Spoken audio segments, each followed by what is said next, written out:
이 국장님, 네네. 이재명과 관련해서 이 돈봉투 사건뿐만 아니라 본인에 관련된 이 사건들이 너무 지금 많이 터져 나오고 있는 상황 아니겠습니까? 그렇죠.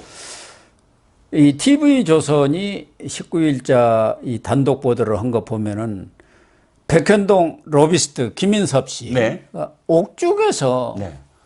그 옥중 편지가 지금 공개가 됐지 않습니까? 그렇죠. 어디서 구했는지도 참 기자들이 요새 아주 민한 기자들 많아요. 그 내용을 보면은 네. 옥중에서 앉아가지고 로비를 다 했구나 네. 하는 그런 뭐 느낌 정황이. 정도가 아니라 정황이 다 드러나고 있어요. 네.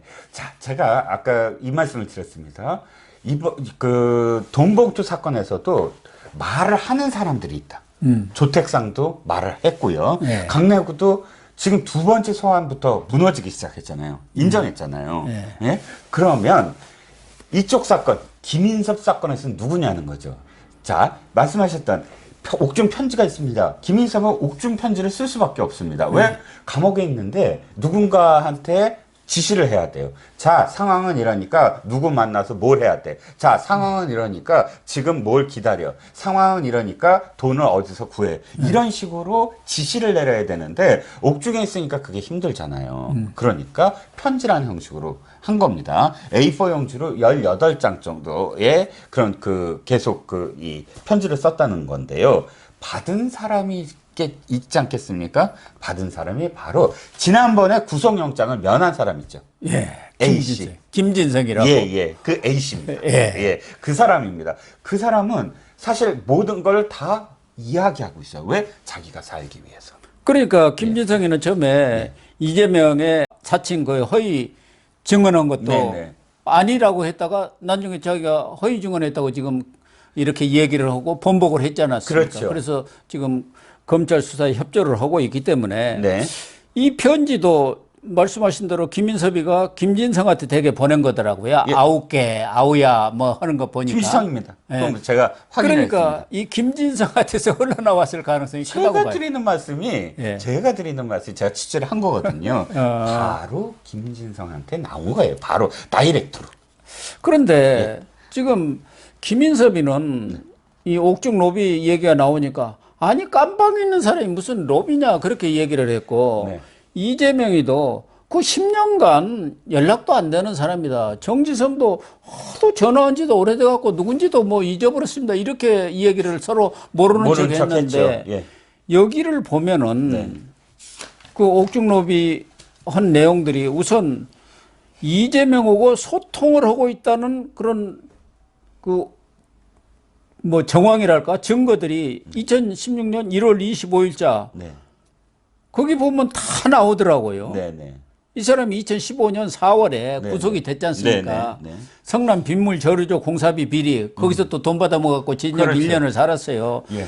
그리고 2016년 4월에 나왔으니까 사실상 이 기간에 깜빵 있는 동안에 백현동 용도도 상향되고 지구 단위 계획도 수립되고 환경영향평가 뭐 또 임대 100%가 네. 10%로 줄어드는 그런 특혜들이 다 이루어졌어요. 그러니까 예. 깜빵에 앉아서 다 로비를 했다고 봐야죠. 그렇습니다. 거기 보니까 이재명 당신은 시장하고도 소통하고 있는 내용들이 다 나오잖아요. 사장님 어쩌고 저쩌고 하면서. 그렇죠. 기가 막힌 게요. 바로 빗물 저수지 그 수뢰 사건입니다. 솔직히 말씀드리면 이게 알선 수재죠. 그러니까 공무원들한테 이거 어떻게 해줘라고 해서 돈 받아 먹은 건데 저는 기가 막혔던 게 그 편지에 이런 거예요.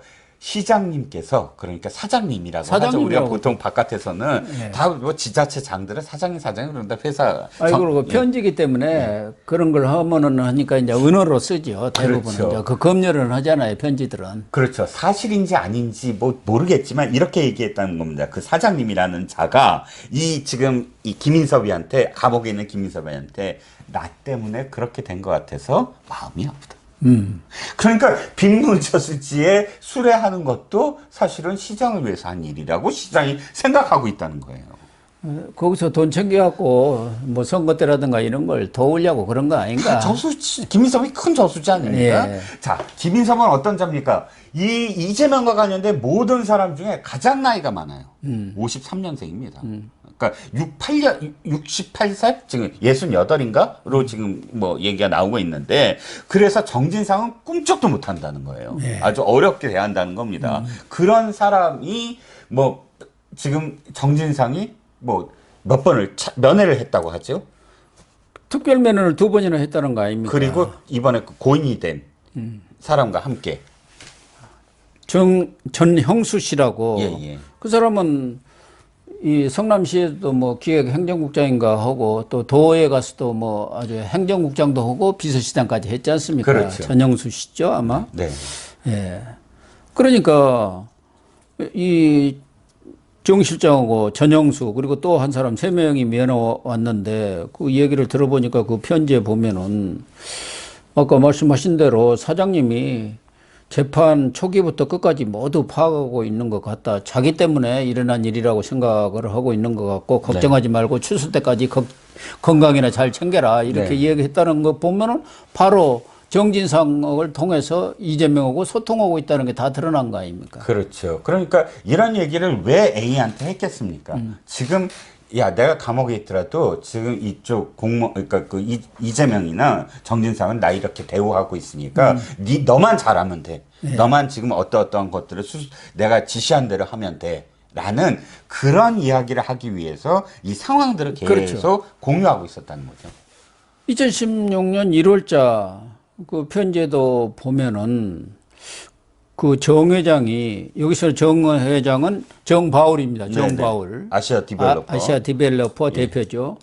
지구단이 신청도 안 했는데 진행 상황을 확인할 필요가 있다. 또 전략 환경 영향 평가가 도입돼서 시간이 걸릴 텐데 아마 정 실장이 다음 주에 오기로 되어 있는데 2층 정이 오면 2층이 바로 성남시장실이 있는 게 2층 아닙니까? 정이 오면 사안별로 모든 문제를 출소 후에 결정하자 할 것 같다. 뭐 이렇게 다 이 얘기를 하고 그 진행 상황에 대해서도 깜방에 앉아서 지금 다 손바닥 들여다보듯이 들여다보고 있는 거 아니겠습니까? 그렇죠. 지금 저는 또 하나 놀랬던 게 이겁니다.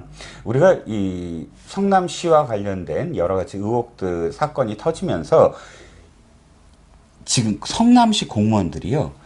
바로 정진상과 그 다음에 그 이재명 있는 어떤 공간을 뭐라고 불렀게요? 2층이라고. 2층이라고. 2층이라고 그랬죠. 네. 2층이 지금 뭘 하고 있어. 2층이 마치 이 사람인 양 이렇게 대명사로 인칭 대명사로 해갖고 사용했다. 그러니까 2층 그러면 다 그렇게 알아들었다라고 성남시 공무원들끼리의 은어처럼 되어 있다라고 하지 않았습니까? 네. 그런데 바로 이 자가 김인섭이라는 자가 성남시 공무원도 아닌데 바로 2층이라는 용어를 공유하고 있다는 거예요. 2층 정. 그러니까 얼마나 가까이에 친하게 밀착해 있다는 걸 다 아는 거의 공무원이나 마찬가지라는 거죠. 성남시 공무원들이 쓰는 그런 은어를 그런 칭호를 서슴지 않고 2층 정 이렇게 표현했다는 겁니다. 그러니까 이 김진성이가 매일 거의 면회를 오다시피 했다는 거 아닙니까? 그렇죠. 그러니까 말로 전화하는 것도 있을 테고 말로 전하다 보면 거의 다 기록을 하지 않습니까? 그렇죠. 그러니까 언어를 통해서 또 이제 편지로도 보내고 그런 것 같아요. 그렇죠. 그런데 문제는 김진성이가 지금은 마음을 바꿔가지고 이 검찰 수사에 협조하고 있는 거 아닙니까? 그렇죠. 지금 김진성이는 이 백현동 특혜 로비 사건에 김인섭이하고 공모란 말이에요. 공모 그렇죠. 관계예요. 뭐 이 꼬봉이지만 부하 비슷하지만 그래도 공모 관계인데 처음에는 다 부인하다가 난 모른다고 하다가 지금 다 실토를 하고 있기 때문에 김진성이가 다 불면은 김인섭이한테 이런 지시 받아갖고 성남시청에 들어가서 무슨 국장하고 누구 만났습니다. 뭐 담당 과장 만났습니다. 정진상한테는 이런 얘기 전했습니다. 다 하게 되면은 뭐 다 드러나는 거죠. 백현동 특혜 비리 의혹이 다 백일하에 드러날 거 아닙니까? 그게 그렇습니다. 제일 무서운 거 아닙니까? 그렇습니다.